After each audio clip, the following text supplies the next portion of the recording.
Hello and welcome back to another episode of Professional Insights. I am your host, Mike Clarke, and today we have a special guest who is here to help us unlock some financial clarity with some simple steps and some Q&A.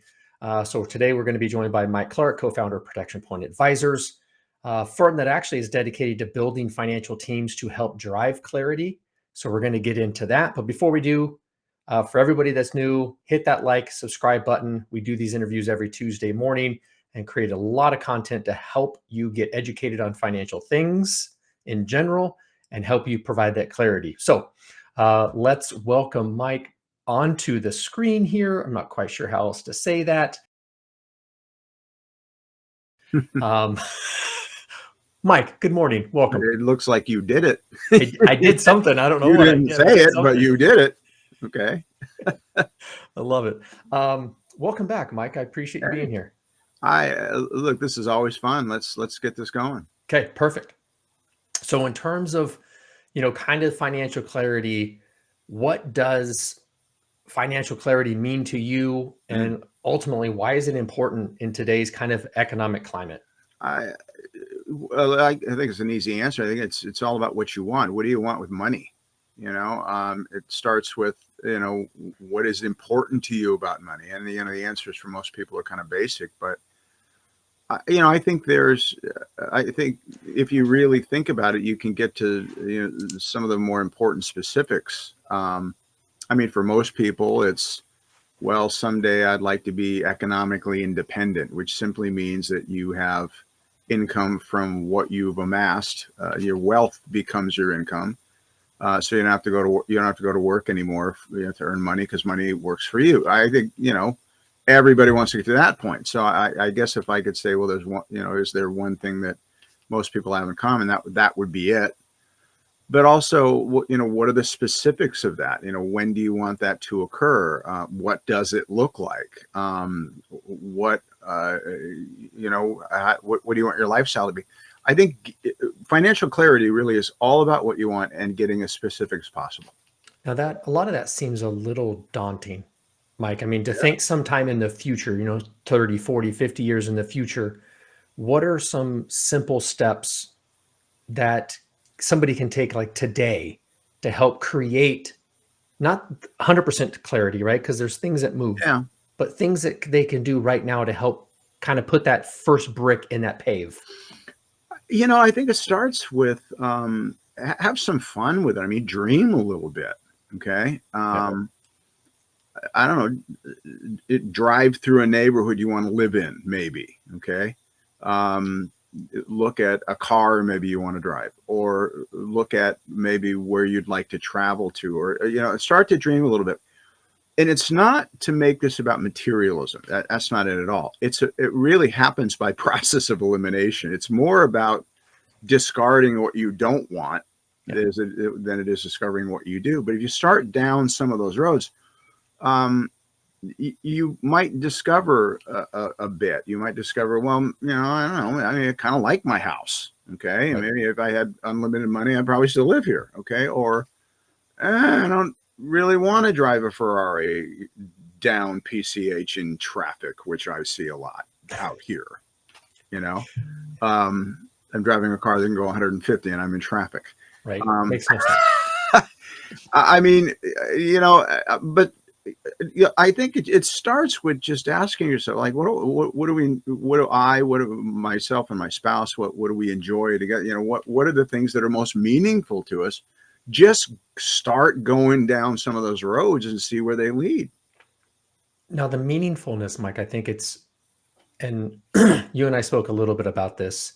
We've got the media, we've got social influencers, we've got all of these things that are talking about all of these aspects of financials, and this, especially with social influencers, this fear of loss. We always see people taking vacations and we're not good enough. And there's this whole dynamic, which we won't get into, but how do we kind of disseminate between reality and fantasy and get to those goals? Well, look, we have images coming at us all the time. The most popular images now, I think, on Facebook are these reels they sent you, and I get stuff. I get yachts. the big yacht. I get sometimes the guy with the Bugatti driving into the yacht. Of course, 'cause why wouldn't it? Why wouldn't you have it, right? So you get all these images about what wealth means, and they almost seem to suggest that they don't just have better stuff, they have a better life, you know? Yes. So we got to get away from this idea that this kind of opulence means a better life. Look, if you can afford that stuff, I don't have anything against you if you can afford that stuff and that, you know, is meaningful to you. But, you know, you're talking about, you know, a level of opulence that very few people in the world can rise to. So I think it's, again, it's separate. It's understanding that stuff is just, you know, it's just kind of the images that you're fed, but really really personalizing it and getting away from what the world tells you you should pursue and getting it down to what is really meaningful to you. You're right. These are among the toughest questions to answer. But they hold the key to decisions you'll make financially.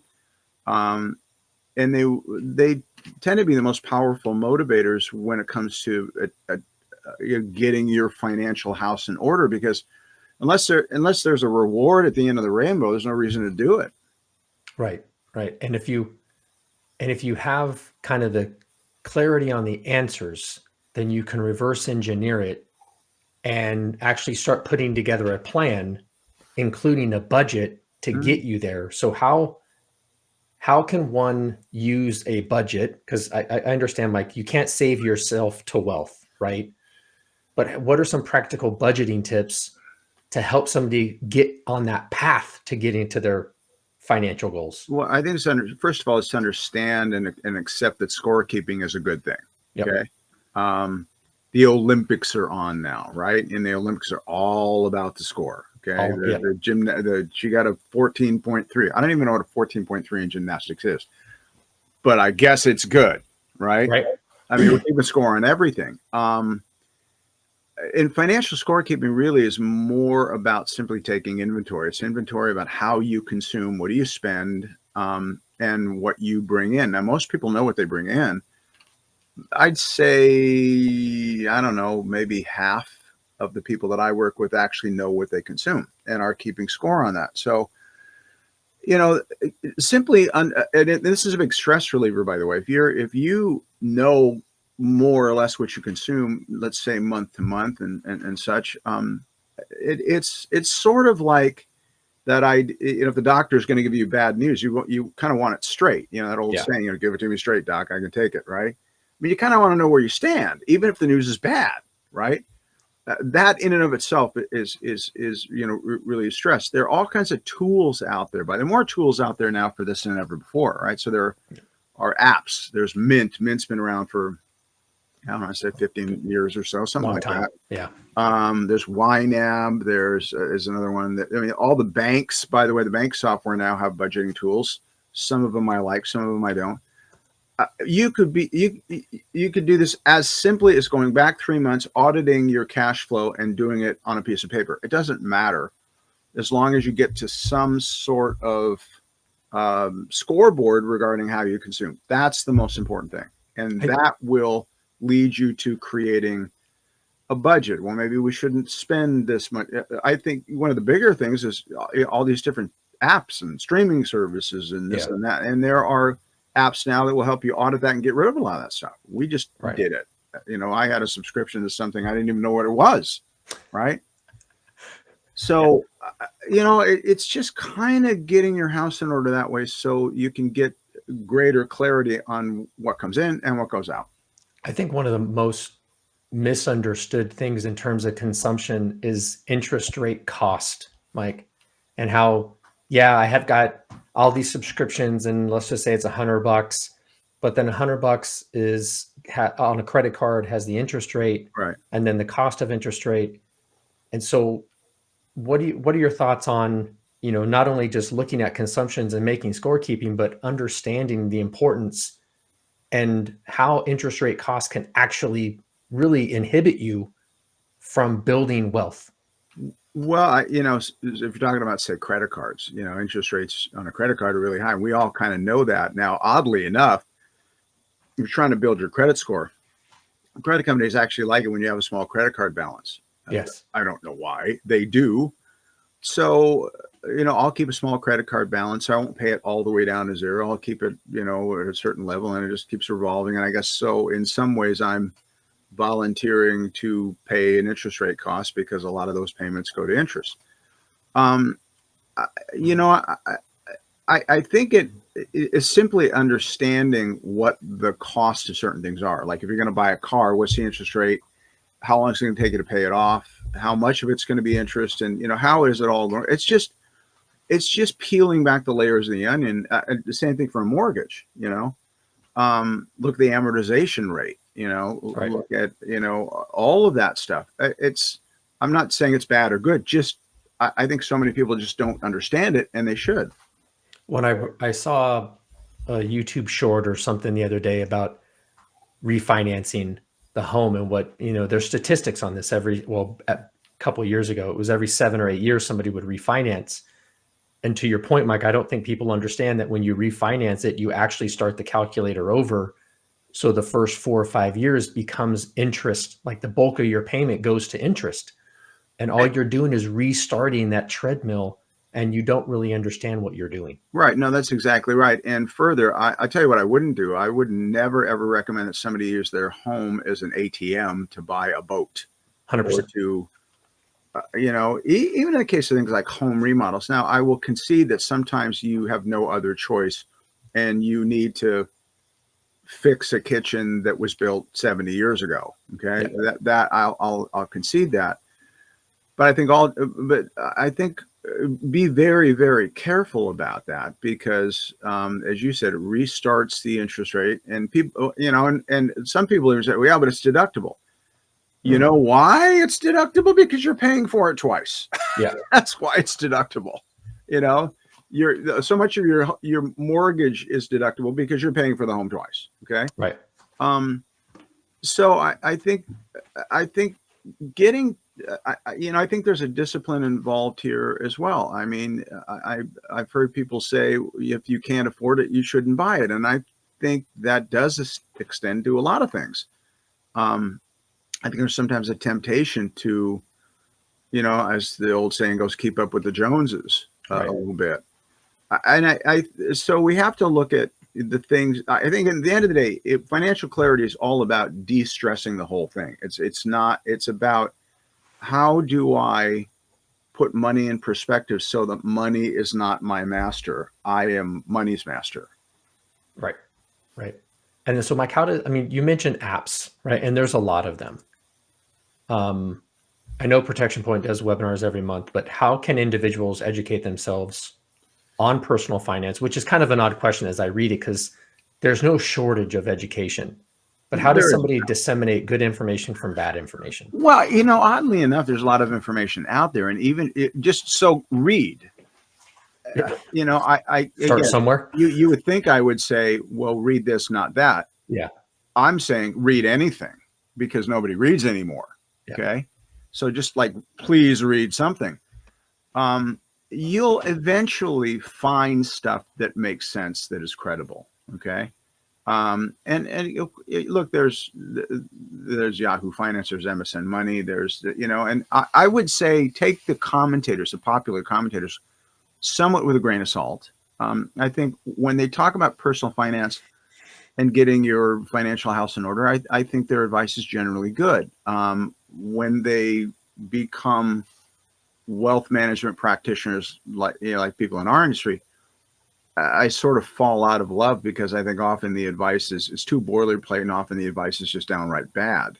Yeah. But when it comes to that area of personal finance, I think they can be very good. But the point is, start ingesting something. Read. Just pursue this just a little bit, because so much information out there. You're gonna learn something if you just do something. Right.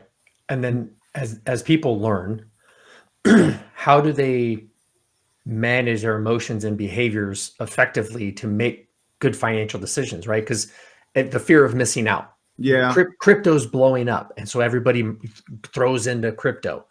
As the education level and their financial literacy goes up, how do they start managing the emotions and understand what decisions. Well, if you're talking about investing in wealth, and I think I know where you're going with this. Is how people look at what everybody else is doing and talking about and what's being spoken about in the media as the next big opportunity. Right. And they want to get in on it. Okay. I think you first have to take a step back and go, okay, what am I doing this for? Again, going back to that original point, like, what do I want? I get asked this all the time. What should we invest in now? And my answer is always the same. Why do you want to know? Which seems like an odd answer. Well, because I want to make money. What for? Then you get a blank stare. Well, if you can identify why do you want to make money, for what purpose, okay, that will define your time horizon. Okay, if you're, well, I want to build wealth over time. Okay, great. Well, that's a long-term thing. So therefore, we must examine what approach gives you the best odds of achieving that result at the highest level. And it probably isn't that you pick the right stock right now or you got in on the hot thing. Okay. And by the way, there's mountains of data on this. It really does involve, it's almost another way of saying, look at the direction the herd is going and then go the opposite. Okay. I've joked about this. I've said that if you want to make a good investment decision, do as much research as you possibly can, listen to people that you think are credible, read, get it to the point where you know exactly what the right thing to do is, and then do the opposite. Because you're probably wrong, right? Yeah. But again, it really goes back to like, what am I doing this for? Generally speaking, okay, success over the long term is not about following the herd. It's about doing the boring stuff. We've discussed this before. It's like training. I mean, training is boring. You want to get in shape, you're going to do the same things in the gym all the time. You're going to adopt certain disciplines. And it really is about just kind of a somewhat basic discipline that isn't sexy. It doesn't contain fear of missing out. All these emotional elements are sort of not there, because this is not an emotional endeavor. It's a process-driven endeavor. And I think that's often missed. And it's just, it's boring, so it doesn't get a headline on CNBC. Well, I think that's the biggest thing. Not everybody, a lot of people talk about how Warren Buffett is this amazing investor. But if you look at his history and what he holds, it's not exciting or sexy. No, he's the most boring investor in the history of investors. Yeah. He's expanded his wealth exceptionally well, but at the end, like his beginning was, it's not sexy. It's not exciting. It's not moving fast. It's super boring. No, it's like planting your garden. You what are you going to do? You plant your garden, you're going to go there and stare at it. Right. Let's just let it do its thing. Right. That's it. That's it. But these opportunities or the next big thing or whatever you want to call it, it sort of drives the news cycle. So that's what they're going to talk about. Well, Mike, I appreciate it. If the listeners could take one thing away from this conversation, what do you think it should be? Figure out what you want. Okay. Like, what do you want to do any of this for? It really should be about de-stressing yourself first and foremost. It really should be about, and look, I get it. There are, and we don't talk about this in our industry because our industry tends to work with people who can afford us. Okay. Mm-hmm. What we don't talk about, because it's not part of our world, is that there's a whole swath of Americans. They're just kind of surviving. Okay. When you're in survival mode, you're not thinking about wealth. You're thinking about, how do I buy eggs? Right. Right. But I do think there is a large cross-section of those people that could de-stress themselves simply by adopting certain things, asking themselves what they want, keeping score properly, and then just understanding that certain purchases and certain expenditures, rather, are about other people and not about them. And if you can take all that stuff out of the equation and distill it down to what works for me, I think I got a much better shot of being financially healthy and being financially clear. I love it. Well, Mike, as always, I appreciate the time. For everybody new, please like, subscribe. If you have any questions, please leave them in the comments. For the most part, we're here every Tuesday morning having these conversations to help you get this clarity that you're needing and looking for. But as always, Mike, thank you. Appreciate it.